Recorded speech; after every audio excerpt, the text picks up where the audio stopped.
يما موالي الهوى يما موالية يما موالي الهوى يما موالية بسمة بتقهر الهموم والأمل يملاها عمر الظلم ما يدوم وأرضك ما بننساها بسمة بتقهر الهموم والأمل يملاها وأرضك ما بننساها والكون كله بيحضر لعرس الحرية يما موالي الهوى يما موالية أعوذ بالله من الشيطان الرجيم بسم الله الرحمن الرحيم الحمد لله رب العالمين ka masara manifuka abarkada halemi sona ninka biduya irana abika jemkana jen tina jemka minni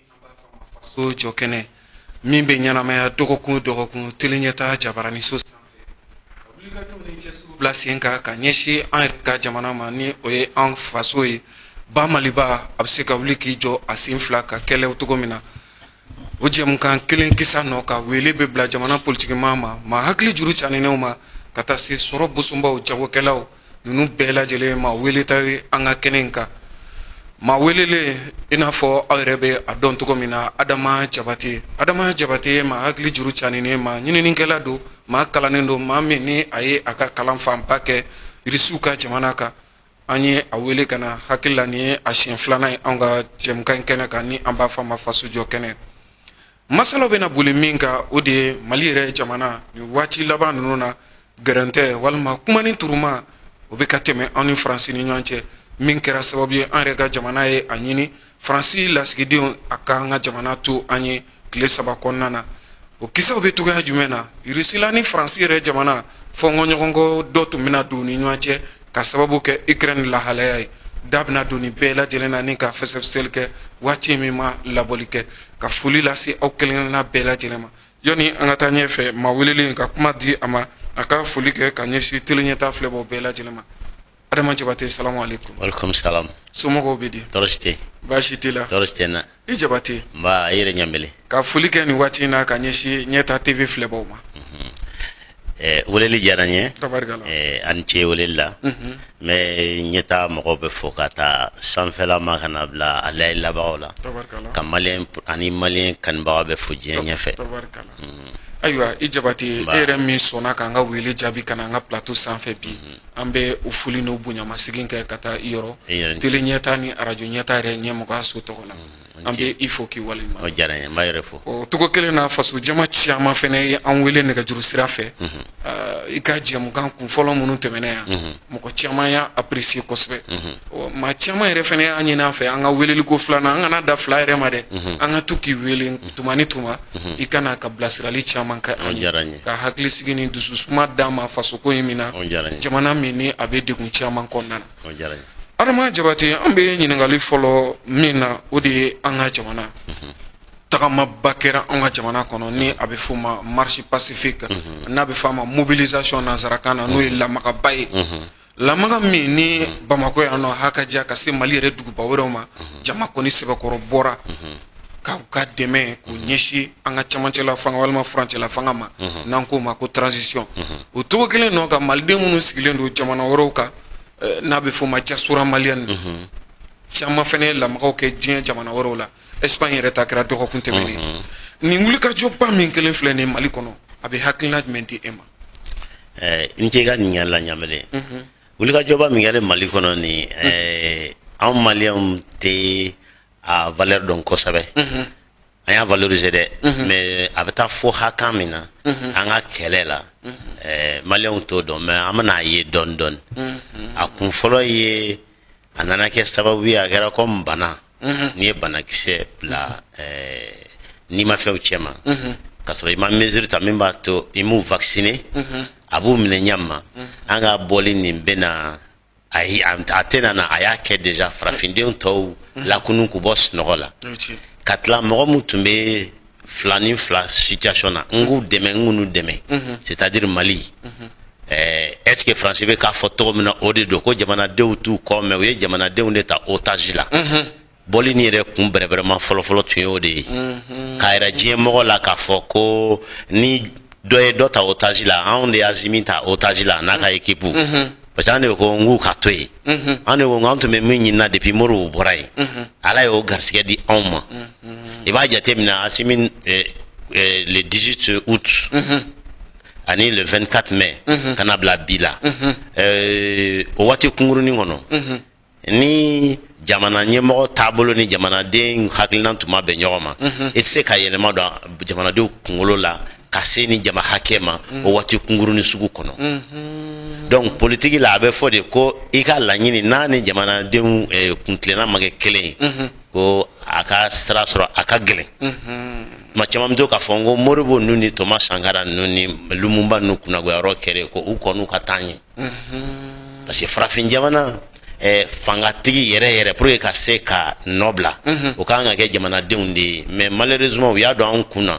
ko anga fama mbo ko de kan ka ke o ko sans bis bana ambe voter nous fait on a mes résultats ka soro parce que ambe yana ka fo on de kan ka ke politique ke bagawi o koro mi ni nana fefe mandan cloy fefe nan tableau te clé anga ka condition créer pour que érete carrière politicien ka ta strafe sinon il va rester chier o de ban lafiya o de bato mu fana banga nyemoko toro ko bla dafe mun anga la unité kelen olu fana be stram parce que be tran jamana dew nyon drone nya donc bolini anga se soro folo politique la depuis kasimi nunna akero de o ba yira ka fo boli min kelen flene ni bisika dana ere sabati chamantela fanga marabo bulo ni colonel Assimi Goïta ni Choguel ko kala may kata se ministre retoni CNT rema nimbu do yere la sade absolument parce que contrairement à ce que la opposition be moufo kono be en légalité tout là donata brata légitimité moi mais il y a ce qu'on appelle les droits par exemple à Kalantromina il y a les droits et il y a l'histoire du droit c'est-à-dire droit B mais femme qu'on ni droit et femme nanani droit n'a pas hakli ou ka soro ka droit ta o fana bi ni be ka droit femme il follow a histoire de ma maintenant ni ko légalité a woloba de légitimité parce que jama bebe ko do de ma folon ka ya maria ka do ku ka nafa bala ka soro ka yele maka ke wajibi donc o jamaka ngania ni de be wolo ni wajibi ni nama wolo ko légalité donc ni o ngania be déjà et ni bamso be déjà ni dente be o tetango yo foni chete a krefe ke sinon de mesro o tewa donc entre me fait ko de follow yera jemo la ka fo obemu wole ni ko anka gentil entre guillemets parce que o le gentil egatement anka kama soro yemi ke gilet jaune na soro kanya nye fo malien wi ka korofo ibe farafina jamana nyini stade asoso wala anyona iba yemina mo mere be francis kuna bi ka gilet jaune traitement la ye ka foko betla ka la lidikandi mogoma stade abonya boloma abe comme shuki moge bana bagatola ale tarakaba don nu bana bagatel chance ben na kay e recouvrer abetene mais mo nu ga autorité ma mon famia question m'a posé même presser le no ka fo oye ka fo ko Hitler katana Hitler era ka kele ka sanga sro abetun glonen do femme na ko propagande on va bi ko média Hitler ni atona ni résultat mina djembe mara aga la personne la plus importante autour de Goebbels le chef de la propagande nazi allez de ko tiente d'oré faut jama fama dans les femmes o de tien o wuli balde de bega tien bibolo tiente d'oré ngama famba be yoromna merci OK mais Francis politicien aka galanere mako wole ko diplomate were mo wole politicien parce que faut malheur to la ya famia o nyana na ko Goebbels ka méthode bling accès ka marcher facilement pourquoi parce que communication développera kojugu mass media bi ko ibe koninge bi follow it messa mwange yani ga ba koroma yana ka sima yere daninda ibidala itidala mais yo de ba ke second ngelen sa abe chari jembela Adama Jabate ko sisan Allemand ka wuli ka jɔba ko ni risila tɛ nka an bɛ se k'a fɔ De Gaulle de nɔ don dɛ De Gaulle de Allemand jɔ ka bari a ye wele min bila Faransi a ye wele min bila farafin jamanaw ma ani jamana wɛrɛ minnu nana dɛmɛ De Gaulle de Hitler lajɔ dɛ. Bon ko risila de an ma se k'o yɔrɔnin faamuya. Bon o yɔrɔnin a tɛ se k'o faamuya parce que o tɛ kalaw kun yan o tɛ i b'a dɔn ko hali histoire. De Gaulle de cɛkisɛ o de fɔra. Hali histoire De Gaulle ye mɔgɔ kunna de ye cɛkisɛ tɛ de a kunna duman parce que Pétain ma sɔrɔ k'a faga a ye position min ta Français donnama kama mɔgɔ révoltera Allemand contre la Pétain y'a bɛɛ bila kaso la ou bien a y'u faga mun tun bɛ Faransi président ya la ye Faransi de ye Europe dayɛlɛ Hitler ye. O de sɔn bɛ to k'o fɔ tuma n ko mun bɛ k'an nasiran Faransi ɲɛ u ka Faransi ka histoire ta sa u k'u sabali 100-200 laban yɔrɔ jumɛn na ni Faransi bɛ se k'i bolo kɔrɔta ko n ye kɛlɛ daminɛ yan yɔrɔ la ko n gagnera épisode ko tɛ dɛ bataille ko tɛ dɛ guerre ka gagner. Nka u ye Muammar Kadhafi faga dɛ Faransi sera k'o kɛ dɛ Faransi ye wuli ka jɔ kɛ ka Muammar Kadhafi bɔnɛ. Muammar Kadhafi 2011 Obama interviewera n terikɛ dɔ bɛ n kɔrɔkɛ don n b'a bonya kosɛbɛ géopoliticien ko Jean-Paul Pugala Camerounais de do la haute école de diplomatie en Suisse au directeur de do malgré qu'il est panafricaniste à suni clé avec tas de européens mais o tɛ se ka gɛn ka bɔ école na kama sɔrɔ a ka dɔnniya fɛ a ye lettre ouverte sɛbɛn Obama ma ani Sarkozy ma ni kɛlɛ ɲɛfɛ k'a ɲɛfɔ ɲɛna mun bɛna kɛ 4 mois à l'avance Obama kan ka a ka fanga bila il y a 2 semaines journalistes taara ɲininka ko ye décision jumɛn ni jumɛn de ta saba i nimisala min nana bɛɛ i b'a dɔn saba na décision jumɛn n'a y'a fɔlɔ fɔ Kadhafi fagali Kadhafi kɛlɛ. Obama de l'Américain ka masakɛ kɔrɔ min bɛ yen nɔ ni a tɔgɔ Barack Obama a ka nimisa fɛnw na. Ni Obama tun ma sɔn kɛlɛ ma Union européenne ni Faransi faralen ɲɔgɔn kan u tun tɛ Libi kɛlɛ kɛ u tɛ se a kɔrɔ donc kana fɔ ko hali bombardement mun kɛra ko Faransi Américain pilote de tun bɛ k'a kɛ au nom de la France ni ye militaire sɔrɔ min bɛ sɔsɔ an wilaya na document bɛ n bolo tan ne bara de don hali bombardement gansan Américain tun b'o kɛ. Nka san 2017 u nana anw ka jamana kɔnɔ u nana kɔna u ka se yirala yen nɔ fɛnɛ dɛ pankurun b'u bolo kɛlɛkɛminɛnw caman pankurun 2 joli tun b'an bolo yan ni bɛɛ ne bagabaga i bɛ n bagabaga fɛnɛ mun tɛ n yɛrɛ bolo escadrille 6 tun b'an bolo yan avion 2 nana ka na kɔna kɛ escadrille joli avion joli don 6 8 escadrille 1 a 6 tun b'an bolo yan i tɛ ne bagabaga n'o ye koyi fasoden jugu de y'an ka jamana minɛ i y'a faamuya n y'o de fɔ n ko 91 mɔgɔ mun bɔra n'u sara u tun dalen don ko démocratie bɛ se ka kɛ yan mais mun ye fanga ta olu tun ye cidenw de ye Faransi ka cidenw de ye sinon mɔgɔ dɔw bɛ yan n b'a fɔ sisan a tuma ma tɛmɛ dɛ u nana an ka mɔgɔ bonyalenba dɔ de tun bɛ u ni Musa ni ɲɔgɔn cɛ o k'u ma karisa aw Musa sɔnna aw ka laɲini bɛɛ ma n ye kɛcogo bɛɛ a tun bɛna fila fɔlɔ ma a sɔnna bɛɛ ma an kana jamana jangata an k'a to a bɛ ko k'a bɛ changement min kɛ ça n'est pas que trop a bɛ kalo 3 dɔrɔn de ta an bɛ segin ka na démocratie la u ko hali ni Musa ye jamana bɛɛ d'u ma k'olu ka sira tɛ démocratie la k'u mago bɛ Musa kunkolo de la. Mouvement démocratie ɲɛmɔgɔ bɛɛ b'a dɔn mun ye nin f'u ɲɛna u bɛɛ bɛ nin la kelen ma sa fana kɛra Sumayila ye u ka réunion tun bɛ kɛ min décision tun bɛ ta min bon olu de jamanadenw taara yen fanga tiɲɛ fɔ ɲɔgɔn ye waati dɔ la quoi. E bɛ fɛn k'a fɔ ko démocratie t'anw fɛ walima an ka démocratie waaɲɛ man ɲi wa an dun bɛ classement na n'i ye Mali ta k'a lajɛ waati tɛmɛnenw na classement na u bɛna jɔyɔrɔba d'a ma démocratie la sɔrɔsiw an bɛ se k'a fɔ colonel Asimi Goïta ninnu u tɛ ka démocratie la nɔgɔ bi an ka jamana kɔnɔ wa. Ɲamele démocratie a kɔrɔ ko tɛ dɛ u ye démagogie min don a kɔnɔ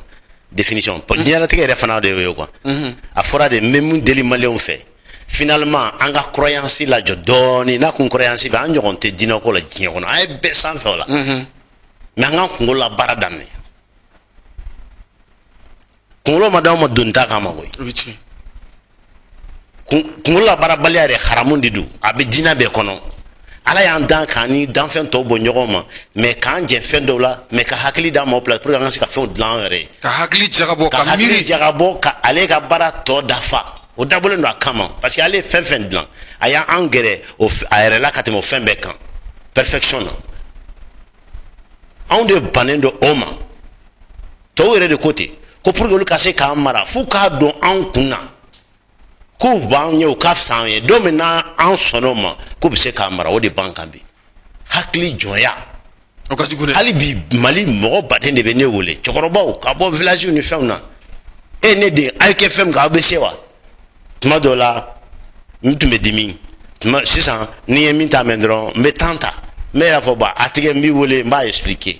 n'i y'a ɲɛfin n ko bon i baara de sa n ye mun ɲɛfin ɲɛna nin i ka nin lase semaine hali n'a kɛra mɔgɔ 10 ɲɔgɔn n filɛ n bɛ bamakɔ yan n bɛ buguni yan n bɔyɔrɔ de ye nin ye san 5 ɲinan kɔ ni min bɔra a la a ye n wele a kana to welebali la ne tɛ se k'aw bɛɛ wele dɛ mais ne ka numéro b'aw bɛɛ bolo aw bɛ n kunɔ bila a la ou bien aw bɛ n tanu a la aw bɛ ka siran fɛn min ɲɛ fosi tɛ yen kɛcogo de b'a la an kan k'an banban de kan sisan parce que bi mali au lieu que aw ka mali kɛ partage de gâteau ye an ka parti ni mɔgɔ don a la pour que yɔrɔ ka basigi an ka nin don a la pour que yɔrɔ ka basigi pour que yɔrɔ ka basigi n'a fɔra k'i tɛ se i tɛ dɔn n'i ko k'i bɛ dɔn an bi i calmer an ma fɔlɔ la o fɛn fɛn réussir o bɛɛ y'a kɛ ten jamana mara tɛ se ka gɛlɛya fana ko koyi et puis a tuma sere temps tɛ yen bilen kan an ka temps perdu na parce que an ye premier pas min ta nin ye dɔn selen don dankɔrɔbaw ka yɔrɔ ma ɲɛ mais sisan an tɛ jɔ bilen dɛ jamana mara Adama Jabate surasi bɛ fɛn dɔ jamana mara la wa n ka ɲi politique mɔgɔw de bolo politique mɔgɔw de bɛ jamana u y'a kalan kɛ ka olu de bɛ fɛɛrɛ dɔ jamana kan ka mara cogo min na jamana ni jamana kan ka teriya sira bila ɲɔgɔn cɛ cogo min na surasi tɛ dɔwɛrɛ dɔ kɛlɛ kɔ ne ko ka démocratie satɔla tɛ nin ye Mali kɔnɔ wa ala k'a sa ala kana balo démocratie parce que n'aw ka démocratie sara Mali bɛ kɛ Eldorado de ye Mali ni aw ka démocratie parce que aw bɛ mun wele démocratie la ɲɔgɔlɔnbɔ de don n'aw sɔrɔ aw b'a kɔrɔ dɔn aw kan ka ɲugu aw yɛrɛ la n b'a dɔn sisan caman bɛ ɲini ka ne yɛrɛ pɛrɛn don k'u lakunu i bɛ ka nin fɔ dimiya bɛ gan politiciens na dɛ politicien wa parti 200 ni kɔ bɛ jamana ma parti 1000 c'est des corps de business c'est des entreprises mais comme on dit ça Adama Jabate e bɛ ka nin fɔ ni politique mɔgɔ min ko k'a bɛ na i fɛ baro la nin na débat e bɛ sɔn wa wallahi u bɛ fara ɲɔgɔn kan u ka entraînement kɛ kalo kelen ka na u ka mɔgɔ dama dama suganti an k'an sigi jamanadenw k'a juger mais an ka laɲini de ye sɔrɔsi bɛ se ka jamana développer sɔrɔsi bon jamana kelen ta ka duma n'aw bɛ ɲɛbɔ min fɛ san 20 pɔn sisan kana ɲini depuis san 200 sɔrɔsi est ce que fɛn ba bɛ sɔrɔsi kunkolo la sɔrɔsi dɔnniya bɛ sɔrɔsi kunkolo la ka jamana mara sɔrɔsi yɛrɛ depuis lawale d'ailleurs jamana mara daminɛna sɔrɔsi de ma aw bɛ ɲina min kɔ n'a fɔra ko jamana géopolitiquement parlant jamana sinsin bere fɔlɔ c'est le système militaro-sécuritaire pas d'armée pas d'état c'est comme k'a fɔ ko i bɛ se ka den cɛ bɛ se ka den wolo i bɛ se k'o ye télé la mais en réalité o tɛ se ka kɛ wa a bɛ ten parce que fɛn mun bɛ jamana critère fɔlɔ kɛ o ye k'a fɔ nin ye n dan ye nin y'i dan ye o y'a sɔrɔ n'a se b'i ye k'a dan protéger dɛ k'a lakana sinon se bɛ min ye o ta don jamana sinsin bere fɔlɔ armée sécurité o de kosɔn a bɛ fɔ ko ni justice tɛ yɔrɔ min na dɔwɛrɛ tɛ o justice wo armée wo jɔn do olu de bɛ yan k'a taabolo lafasa n'o de garantira sisan an bɛ économie la na a ye Mali situation ta sisan kɛ a fɔ k'i bɛ business kɛ a fɔ k'i bɛ politique kɛ a fɔ k'i bɛ vote kɛ sécurité de bɛ i ni de lakanalen don jɔn b'o kɛ sɔrɔsi ok Poutine ye jɔn ye sɔrɔsi De Gaulle ye jɔn ye sɔrɔsi Roosevelt sɔrɔsi Hitler sɔrɔsi Churchill sɔrɔsi mais n ye fɛn min tɔgɔ fɔ u nan'u ka jamana kɔnɔ waati jumɛn de tun b'u ka jamana kɔnɔ waati la gɛlɛya tɛ yan Kadhafi sɔrɔsi kɛlɛ tɛ yan Paul Kagame sɔrɔsi merci an bɛ si bi a ɲana yɔrɔ o yɔrɔ Julie Rawlings sɔrɔsi coup d'état suɲɛ joli fila merci donc peut-être o kɔrɔ kan ka sin bɛ sɔrɔ sira ɲuman kan koyi et bien c'est pas pour zéro l'une des premières personnalités à rencontrer c'était Julie Rawlings e ko parti entreprise do togo fanga o fanga ɲini tɔn do parce que bɛrɛbɛrɛli tɔn do hakilina ni miiri ɲumanw de b'u la ka jamana mara ka jamana jɔ mɔgɔ n'a ye géopolitique kalan n'a ye politique kalan parti de bɛ sigi ka jamana la sabati hakilinaw n'a pas fait programme. A fait comment on dit ça, projet de société. Ou bien, parti test quand. Bon, jamana la dlanchogo bise kacha kase keme flani bisa wa matugodi réellement. Ini ala na keraji. Ay jamana ka développer à partir fla saba. Ga kalange irisila jamana ka ibe irisila don kosebe. Anga parti politique hake ni irisila ta hake abitugo jumena. Bon, irisila est génétiquement otse kake. Ka parti théâtre. Si parti keme flat se ka nyogon soro irisila. Mais nyambele ni financement des partis politiques ma chama kele no kage wa foko o parando de kona foko ko dabla. Mais ama jeno yo djembe parti de on e bibolo franyonga. Ou bien, Obama ka campagne ma porte par porte, dobe $1 di, dobe $2 di, dobe $100 di, dobe $1000 di, mi c'est mina. Mais parti di on est parti financé. Bon non ayo damne dongo don, parti teke parti personne, parti individuel ka keke ne esare ba di demo. Tang parti beta avec warni rodi. Il y a un parti quoi parce que jama hakilnante bato e me war boyde war bola de tay parti e entreprise du o ti jiniero se démocratie est ta machine follow de way démocratie ta machine follow de nasra o be ka démocratie ni e bolo démocratie ta on fait ama ko follow ma se e baro e sandure e faket tu champion du monde powerlifter après ka 400 kg ta ne ko dro ko parce que ka de qui avait 200 kg ta et de 20 kg boflon est-ce qu'il avait arrangé bon au moins c'est démocratie ma flon parce que nous sera ma domi nous ya la femme démocratie là aurait tête quoi aba ubala bon démocratie reste sanga buruna ça comme au be perroquet à la ni toi oui mu fa obe sikaka sinon démocratie reste sanga la bli avant faut que démocratie critère faut que droit des homosexuels bari au ka be démocratie là bari ko anga démocratie bato bibi la to ka démocratie m'impose au con ni homosexuel ka droit à la démocratie tieni cheka nyogon furu muso ka nyogon furu ko wi ka droit ki sa ko ifargolo la ato fana do o bebe démocratie là ako mo ka démocratie o fana do ne o démocratie critère folo de 600 ali frafin ka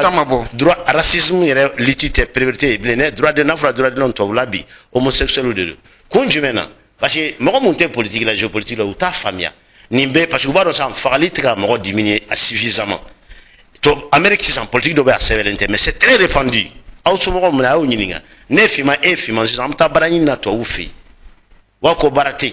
mais ne reconnaît homosexuel au bene ta bara la kataka do fara ne saraka pour e kanya bonne fait cadeau là c'est une manière qu'a frafin empêcher ou qu'a den chamanzoro parce que ala nga den soro de menaces ou bolo 600 parce que l'autre n'a ciblé qu'un moyen ta moum c'est qu'à te couper bougou ou bien qu'à ban donc non c'est qu'à bougou disant ou bien on de la signe quoi fait planning n'a qu'une obara donc démocratie ni ya korota kala je sans villa de befanya na dugumala ma fo mal dunya mais ni dugumala fo ina moum ka fa ina o mako bisaw jamana de on fana tourner me ka ko parti nyemo e ko politicien tian politicien tian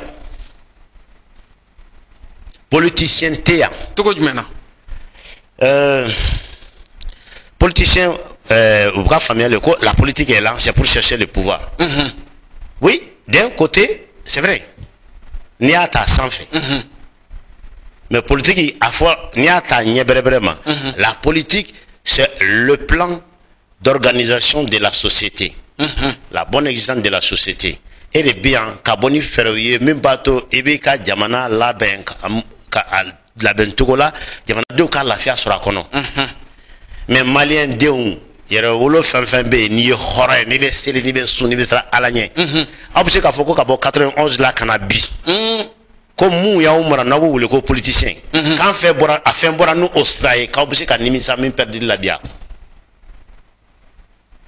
abuse ka foko depuis 91 kana se bi ma ko ka demande ya no yara politicien mbolo agule radi hein en fait kele min goro ni an mo den depuis 91 le nanai ou fola folon depuis ala indan géopolitique la defo de ko celui mo monte kele fait au bila den kele kama ne b'o de fɔ bɛɛ ɲɛna n ko ni ne nana dugu kɔnɔ san ne yɛrɛ bɛli ye marifa bɛ n bolo n ma ko b'aw bolo fɛn na n b'a dɔn ko kalasi bɛ fɛn fɛn bolo n tɛ s'olu ka so parce que kalasi bɛ ne yɛrɛ de bolo n b'a dɔn fɛn tɛ n bolo n bɛ t'olu fɔlɔ de suɲɛ Mali tun bɛ ten an tun bɛ wele ko les gendarmes de la sous-région mais bi anw kɛra bɛɛ ɲɛ ka sɔrɔ Kadafi y'a fɔ yan'a ka sa ko n'an ma nord ni sécuriser nafolo min bɛ yen ko Faransi bɛ an faga ka n'i sigi ka a k'a ta ye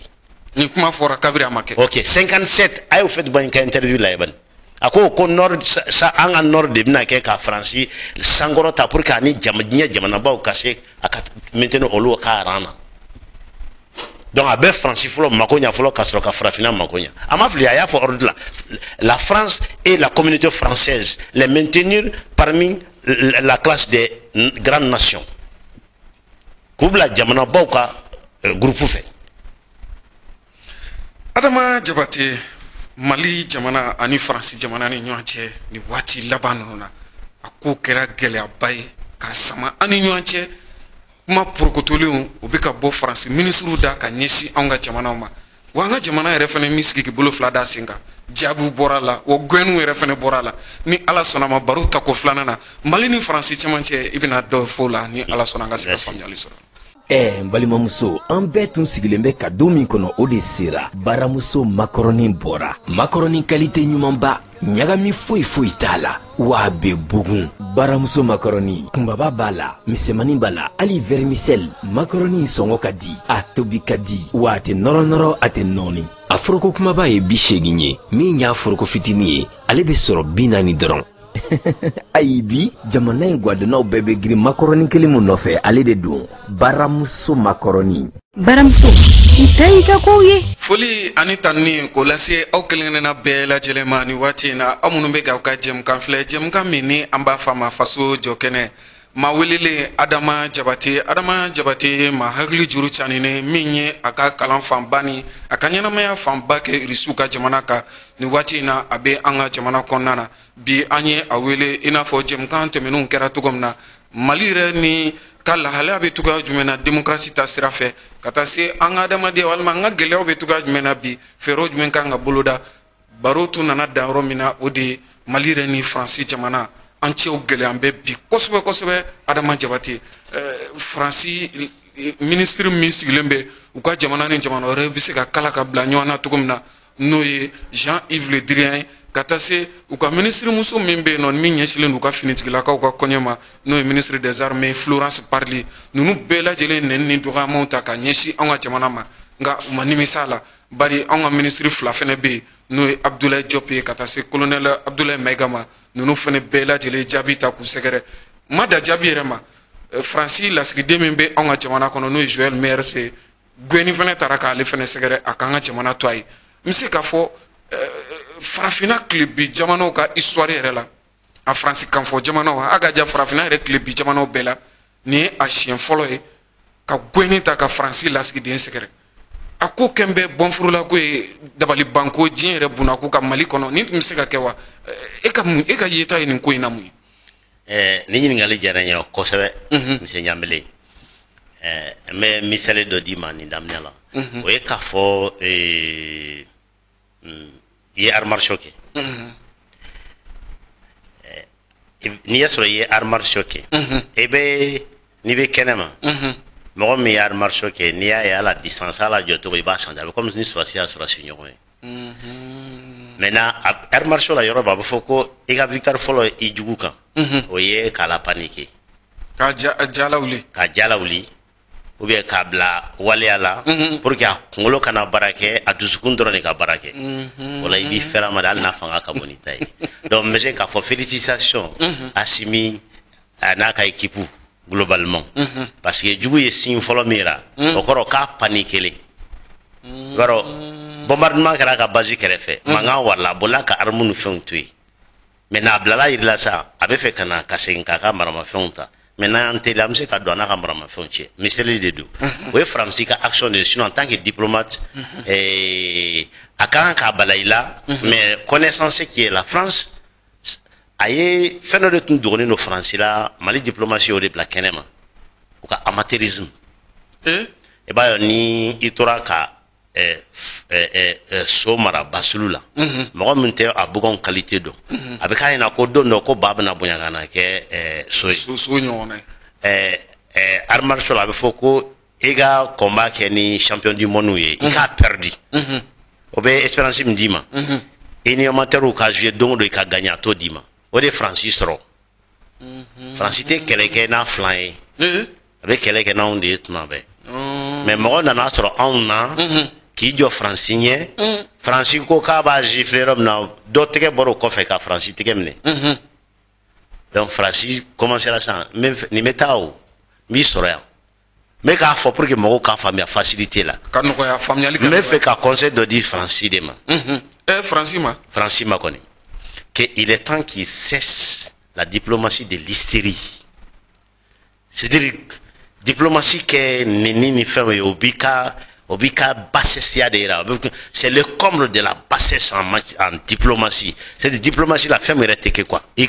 ka entraîneur kan k'i bila dans des touches là les drangs bɛ ka min kɛ parli bɛ ka min kɛ jɛmɔgɔw ɲɛ b'a la a bɛ comme bombardement min kɛra sanjan na ka Hollande to président ya la nka Adama Jabati yɔrɔ an ka taa ɲɛfɛ Fransi ka nin funu ni nin dimi kun ye mun ye an ma se k'a faamuya Fransi min ni an hakili b'a la utukalo tile 18 san 2020 Ibrahim Boubacar Keita ka fanga binni kalo 2 walima kalo 3 bɔɲɔgɔnko u ye tantoliba ta ka bandaw sɛgɛrɛ u y'a jira k'a fɔ ni cɛmancɛ fanga min nalen filɛ nin u ye baara min yɛrɛ kɛ a san caman min tun ma deli ka kɛ Mali kɔnɔ nka ka tila ka na bila o cɛmancɛ fanga kelen contre la Fransi ka dimi n'a ka funu e b'a ye mun do dɛ mun y'a Fransi ka dimi n'a ka dimi fangantanya dɔrɔn de don ni panikɛra o kɔrɔ ko ni i balila i kɔnɔ t'a la i t'a dɔn i b'a kɛ ɲama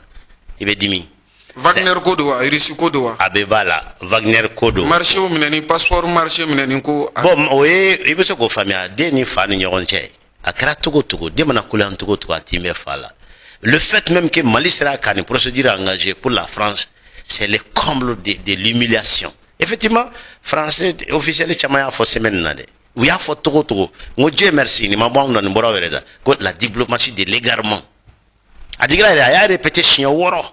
k'i ye neni merci i ye neni merci i ko diplomatie de l'égarement merci effectivement c'est ça les mots o kɔrɔ France ye sira bila France ka hɛrɛ bɛ kɔrɔn fɛ de France ka taa tilebi fɛ France ka hɛrɛ bɛ majigi de la o de ka gɛlɛn o ma mais France conseil sisan France ka expert mun bɛ yan caman bɛ bamanankan fɔ ka tɛmɛ anw kan o ka taa f'u ɲɛna o k'a bɔ dusu kɔ dusu tɛ se bilen o ka bɔ bagabaga kɔ anw tɛ siran bilen koyi fɛn b'anw bolo sisan anw bɛ se ka France mako san min na wa u k'i pɛrɛ lisi yɛrɛ tɔ bɛ kɔfɛ n'u ma segin joona lisi tɔ bɛ kɔfɛ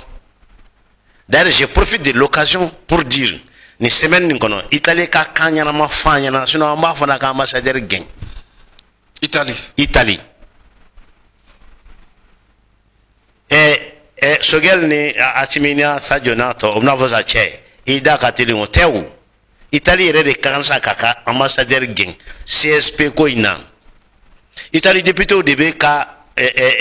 Azawadi ko na fasa ONU ni parlement européen na ani France extrême gauche ani Suisse yɛrɛ ani Belgique jamana na député bɛ ni mouvement na an ka bɛ ambassadeur wele ka kankari da u ye jamana bɛ bonya wele tan ne aw bɛ k'a minɛ ko wari b'anw a y'o to yen diplomatie tɛ yen Mali filɛ cogo min na nin sisan le vent est en notre faveur anw tɛ ko mɔgɔ caman farin i jigi de ka farin bi mɔgɔ mun nata bɛ anw kan parce que Mali bi aw bɛ Mali ye de ko Mali mais bi mun b'an nɔfɛ fan fila bɛɛ u bɛ Mali ye de bi comme Afrique parce que ni Mali bina mɔgɔw kan kan na bi an pays tɔ ninnu bɛɛ bɛ taa u nɔfɛ aw bɛ se ka a lajɛ événement ninnu fɛ bi Mali ko yɛrɛ kɛra bana ye africain yɛrɛ la fierté finman yɛrɛ la yɔrɔ bɛɛ donc an bɛ t'o de bolo kan sisan France yɛrɛ dɔrɔn tɛ i France i Italie o i Belgique o a bɛɛ bɛ an ka fɛngɛ la sisan lamla tila anglo yɛrɛ b'a fɔ cogo min na donc o kɔrɔ min ye Abdoulaye Diop k'a bɛɛ kelen kelen wele u ka presse ta kɛra don o diyara n ye mais n'ambassadeur yɛrɛ fana sinon Italie u tɛ ka taa dɔwɛrɛ fɔ yen koyi o bɛ se ka Azawadi ko la fasa cogo min na Azawadi nu prétexte de ye u mako b'an ka jamana yɔrɔ nin de la u ye azawadi ma wele ka taa an bɛ se ka fɔ sema ma wele ka taa n'u ye Italie o cogo kelen na an ye kibaruya fɛnɛ sɔrɔ kunungo fɛn min ye an ka ministre min bɛ yen nɔ ni o ye colonel Wake ye wele fɛnɛ bila Wake fɛnɛ ma o Wake fɛnɛ ka taa Italie kaw fɛnɛ fɛ yen nɔ o cogo kelen na a bɛɛ ni ONG kofɔlen ka baara ye nka ni kisa bɛ ka taa cogo min na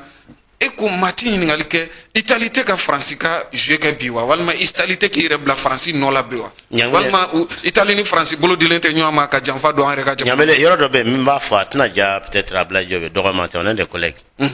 ani Choguel n'a tɔw fɛn dɔ de bɛ yen n'i tɛ fɛn min dɔn i bɛ histoire ta k'a comparer ONG tɛ se k'anw wele dɔgɔman don ka ɲɛsin Mali jamana ma ONG tɛ se k'anw wele c'est pour se désengager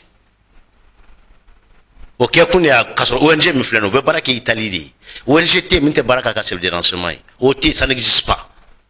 ça n'existe pas f'an k'o de faamuya yɔrɔ dɔ bɛ yen n'a ma ɲa nin cɛ sugu kɔ i t'a kɛ ka dan sira la dɛ i b'a kɛ ka lafasa de ONG man kan ka se ka anw ka jamana ministre wele ka taa Ismaël Wake a man ka se ka kɛ à ce que je sache il me semble que Wake ma sɔn parce que condition tɛna bɔ a la min b'a arranger n'a y'a kɛ a bɛ jamana janfa donc yanni i ka taa fɔlɔ i b'o condition de spécifier fɔlɔ o ye kelen ye ONG man ka se k'anw wele jamana de bɛ jamana wele o dɔgɔma de ye halisa on se met dans les rangs des petits pays africains ce n'est pas normal. Adama Jabate Mali jamana fɔnkɔ ɲɔgɔn kɔ walima gwɛlɛya min filɛ an ni Faransi ni ɲɔgɔn cɛ b'a fɔ min yɛrɛ ma nanzarakan na isolement Mali nanzaraw u kelen don k'u mɔ ɲɔgɔn ma an y'a ye k'a fɔ Faransi lasigiden min gɛnna ka bɔ an ka jamana kɔnɔna na a ma bɛn Allemagne ma a ma bɛn Norvège ma o cogo kelen na Danemark fɛnɛ a ma bɛn olu ma Mali tɛna kɛ zaban kelen na jɔ ye wa an tɛna to an kelen na wa bɛɛ k'an kɛ ɲugutɔ fɛn k'an kɛ bolotɔ kɔfɛ fɛn. Ɲamele, quelle est la première plus grosse compagnie qui commerce aujourd'hui avec la Birmanie? Nous t'en faut plus ce que c'est les compagnies françaises. Mais sanctions humaines au niveau des Nations Unies ou bien de l'Union européenne ou au niveau de l'OTAN, minte Birmanie kambi interdiction. Et sanctions mais reçu mon gagné c'est ça. Au cas société ou paie ou cas bénéficie 80% voilà résultat les signes à travers des sociétés, des filiales inter. Ko toi vous y galon tegere ou baloye quoi. Mali isolement. Mali mal, fait quoi ne pouvait pas condamner. C'est la formalité. On doit dire ça. C'est comme le coup d'État on dit on condamne. Mais on dit que non au Tchad la situation est telle que n'en tout sera débit d'ena avec de savoir autant. Parce que oui, on lui a dit au coup d'État qui a fait un fort. Francis il a dit qu'à barre nord de l'eau. Il y a famille. Oh et quand la démocratie que jamana dobe 42 ans que pouvoir là au terreau lié. D'autres à cause 5 ans gacha. Mali isolement. Tuabu tellement où il y en a connu mon fort dans la drogue, quoi d'amadoumbe daola. Le Mali n'a jamais été autant supporté que maintenant. N'a qu'à ta frafinjon nouma, bébita sera sur Kelengli. Kounoune, Niger ni Guinée-Bissau, le même jour, n'a qu'à qu'on y a connu sur quoi abane, Kishitouma, Amewati commande la Kishitouma, Ambou Berazik, Kelen. Et bien Malien de Mumbala, qu'est-ce qu'a embêché? Balmao. Ambesi alante washi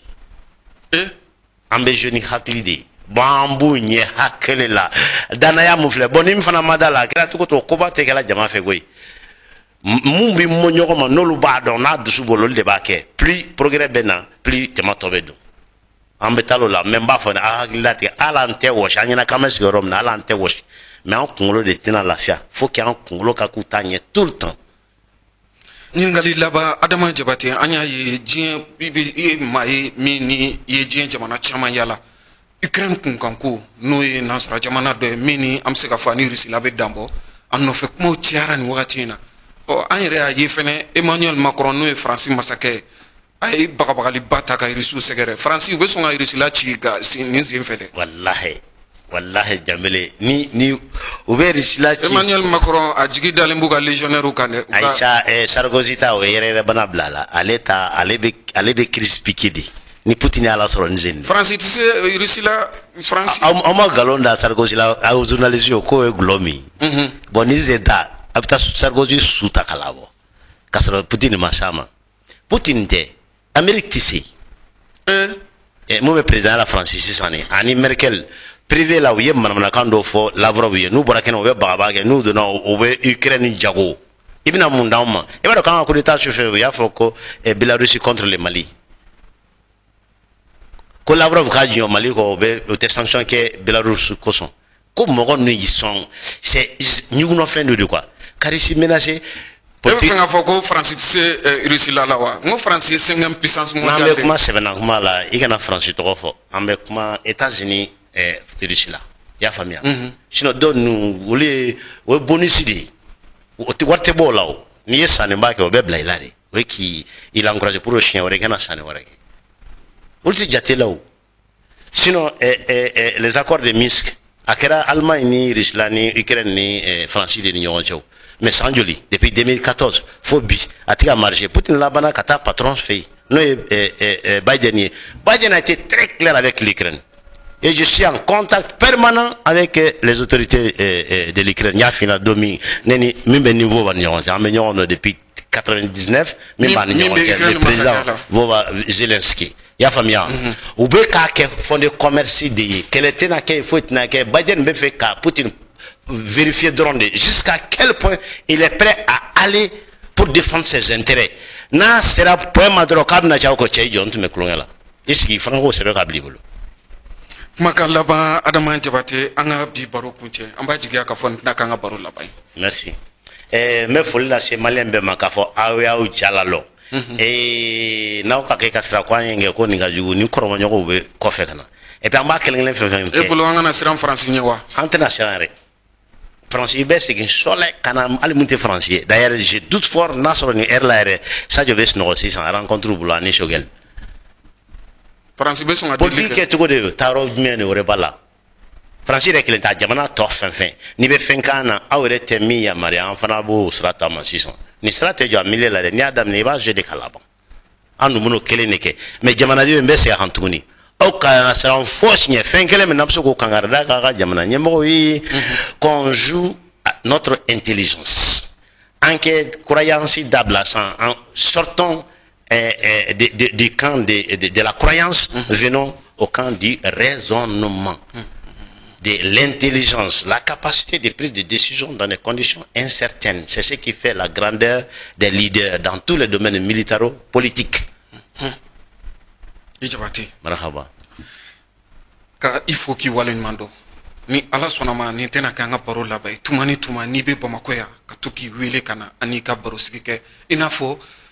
Nyeta TV kanumbaw ye alla yini togomna ambi foki walen mando ka inofema ku bela ci l'info merci eniche awre ni ci wolella merci beaucoup ni be dansige ke awka bi jam kana ni oye faso jokene ma welele Adama Jabate nyini ninkela do ma hakli juru chanine no minyi aka kalani aka Adama dia refan bo bela jelenke irisuka jamana kan anti awele kana Mali ni France fongo nyonko mimbe ani nyonchesa akasekana hakilina tafola amba jigia ka fo famnya uchiama sorolala kanyini masara manife basigi ani kulusma ala ko sabati anga jamana konnana ala ka doko ngere jem kayira nani ko faso jokene يمام وللهوى يمام وليا يمام وللهوى يمام وليا بس ما بتقهر الهموم والامل يملاها عمر